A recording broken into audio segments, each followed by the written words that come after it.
श्री हित हरिवंश महाप्रभु, जिन्हें हित सजनी और भगवान श्री कृष्ण की वंशज बांसुरी का अवतार माना जाता है, राधा वल्लभ संप्रदाय के प्रवर्तक हैं। उनकी कथा प्रेम, भक्ति और समर्पण की एक अद्भुत मिसाल है। यहाँ उनके जीवन और महिमा की प्रमुख कथा संक्षेप में दी गई है। संवत 1530 वैशाख शुक्ल एकादशी को मथुरा के पास बाद ग्राम में हुआ था। उनके पिता का नाम श्री व्यास मिश्र और माता का नाम तारावती था। कहा जाता है कि उनके जन्म के समय आकाश से देवदुंदुभियां बजी थीं।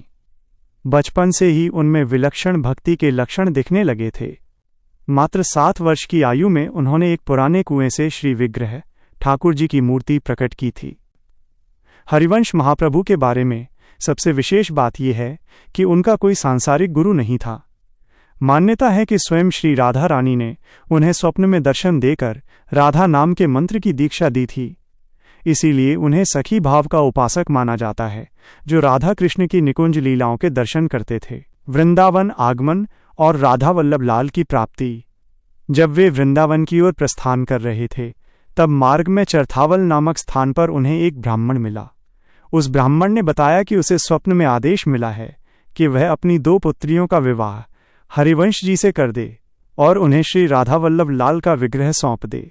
हरिवंश महाप्रभु उस विग्रह को लेकर वृंदावन आए।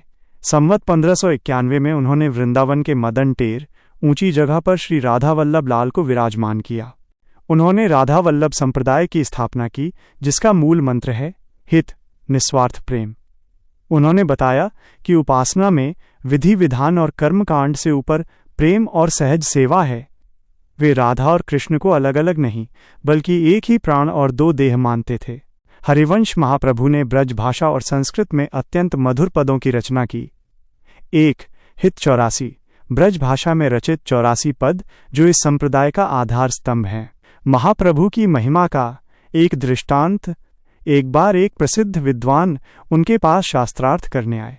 महाप्रभु ने मुस्कुराते हुए केवल इतना कहा कि यहाँ तर्क की नहीं, केवल प्रेम की भाषा चलती है। जब उन विद्वान ने हरिवंश जी के पदों का गायन सुना, तो वे अपना सारा पांडित्य भूलकर उनके चरणों में गिर पड़े और उनके शिष्य बन गए।